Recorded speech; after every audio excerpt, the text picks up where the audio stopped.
করে আপনারা কে কোথায় আছে মোটামুটি আমরা গল্প বলতে বলতে তিনজনকে পেয়ে গেছি। তা যার জন্য আমার এই কথাগুলো বলা বা জানা যে আপনারা কে কেমন আছেন, আর মোটামুটি আস্তে আস্তে আপনারা লাইন আপ হন, ঠিক আছে?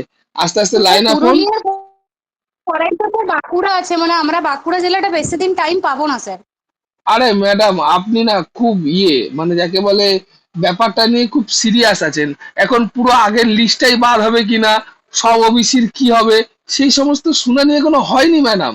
আপনি ভেবেন না ধরতক ও, দা মার পেরে, এরম ভেবেন না, অত না স্যার, ইজি মানে না। আমরা ইন্টারভিউটা কি প্রস্তুতিটা নিয়েছিলাম, এরপরে যদি হঠাৎ করে দিয়ে দেয়, মানে সেই প্রস্তুতির কিছুটা কিছু অসম্ভব, তো নেই আমাদের মধ্যে। অসম্ভব।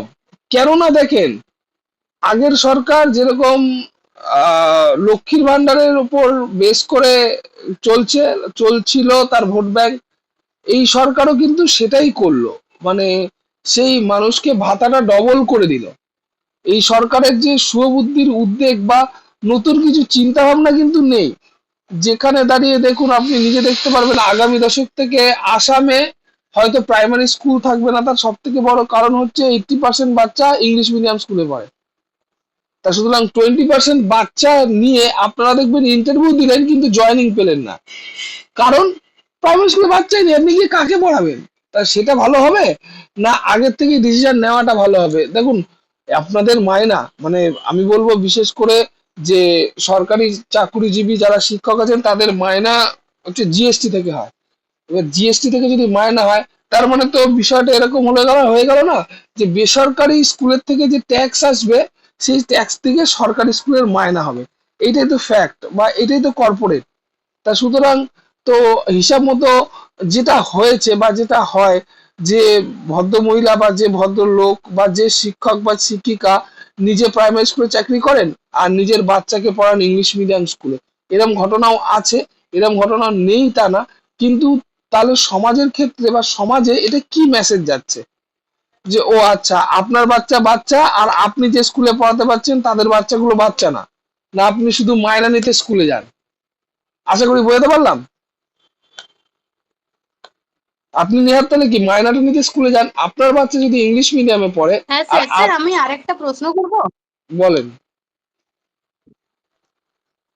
স্যার আমি আরেকটা প্রশ্ন করছি, মানে কিছুদিন আগে তো ওবিসির একটা আপডেট পেলাম। হ্যাঁ, 2010 সালে যে সমস্ত গোষ্ঠী, মানে জনগোষ্ঠী ছিল ওবিসির তালিকায়, তারাই হবে আর কি। হ্যাঁ, মানে আরো যে 66টা মানে অ্যাড হয়েছিল তারা বাদ যাবে। হ্যাঁ, তাহলে আমাদের বেশ কিছু ডিস্ট্রিক্ট তো হয়ে গেছে, মানে বেশ কিছু জেলা তো আমাদের ইন্টারভিউ হয়ে গেছে। হ্যাঁ, ওটা তারা তো পুরোটাই বাদ সেই হয়ে যাবে। নতুন নতুন 66টা জনগোষ্ঠী তো সেই ওবিসি হিসেবে অ্যাপ্লাই করেছে। হ্যাঁ, ওটা হয়েছে, তো ওটা হওয়ার জন্য পুরো ইন্টারভিউটাই বাদ হবে। হ্যাঁ আগে স্যার, যেটুকু সেটাই হয়ে আমি গেছে ওটুকু বলছি বাদ যে হবে। পুরো ইন্টারভিউটা কি তাহলে নতুন করে শুরু হতে হ্যাঁ, পারে? হ্যাঁ, হ্যাঁ, হ্যাঁ, পুরো ইন্টারভিউটাই নতুন করে শুরু হতে পারে, এরকম পূর্বাভাস আমার কাছে আছে। বা এরকম আমি ও, গোপন, আমি এরকম আমি সূত্রে খবর পেয়েছি যে পুরো প্রসেসটাই আবার নতুন করে হবে। তাহলে স্যার ওনারা যে যে জিনিসগুলো, মানে যে যে ক্যাটাগরি গুলো ওনারা এসে উল্লেখ করেছেন, যেমন আপনার বয়সের ছাড়, 33% মহিলাদের সংরক্ষণ, ওগুলোও আমরা এটাতে পাবো? হ্যাঁ, ওগুলো আপনি পাবেন। মানে যদি নতুন করে ইন্টারভিউ শুরু হয়, তাই তো? হ্যাঁ, নতুন করে ইন্টারভিউ শুরু হয়। এবার একটা জিনিস, আপনি একটা জিনিস সবসময় মাথায় রাখেন ম্যাডাম। আপনি হলো 6-7টা রাইডার নিয়েছেন, মানে রাইডার মানে বলছি কি, আপনি ইডাব্লিউএস, আপনি এসসি, আপনি তার মধ্যে আছে, আপনি হচ্ছে আপনার পরিবারে কেউ সামরিক ছিল, মানে আপনি হয়তো ওই ওই ওই ক্যাটাগরিতে আসছেন যেগুলোকে এক্সেম্ট ক্যাটাগরি বলে, যে আপনাদের ফ্রিডম ফাইটার ছিল, প্লাস আপনি হচ্ছে 33% মহিলা, প্লাস আপনি আসছেন হচ্ছে ওবিসি 17%-এর মধ্যে।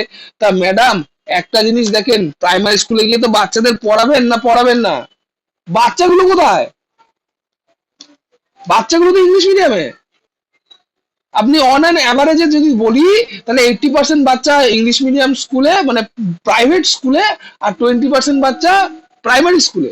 এবার প্রাইমারি স্কুলগুলোকে গভর্নমেন্ট বলছে আমরা হয় 5টা স্কুলকে একটা করে দেবো, আর নয় স্কুলই বন্ধ করে দেবো। আমি এই একটা রিপোর্ট আমি পাঠিয়েছিলাম আপনাদেরকে, সেটা হচ্ছে গুয়াহাটি থেকে।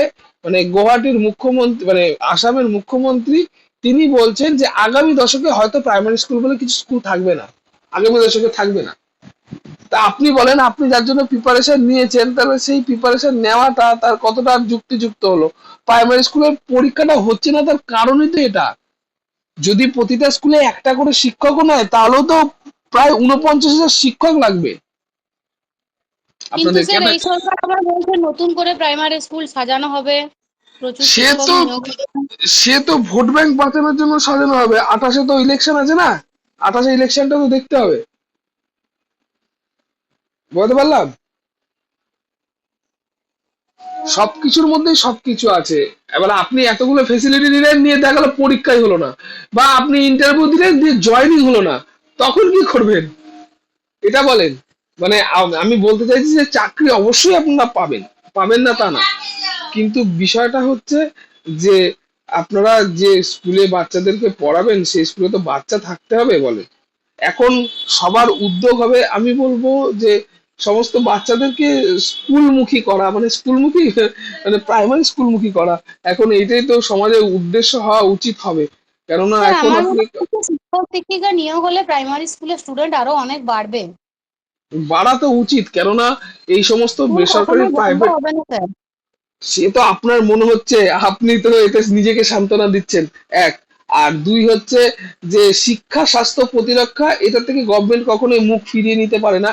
কিন্তু দেখেন, আপনি যেটা বলছেন সেটা আমি বুঝলাম, আইনগত দিক থেকে সাংবিধানিক দিক থেকে ঠিক আছে, কিন্তু বাস্তবটা দেখেন, আপনি নিজের এলাকায় দেখেন না। আমি যে কথাটা বললাম সে কথাটা খারাপ বললাম? 80% বাচ্চা দেখেন প্রাইভেট স্কুলে, আর 20% বাচ্চা হয়তো প্রাইমারি স্কুলে, যাদের স্যার দিন আমি আনে। যেখানে থাকি সেখানে কিন্তু প্রাইমারি স্কুলে বাচ্চারা বেশি পড়ে।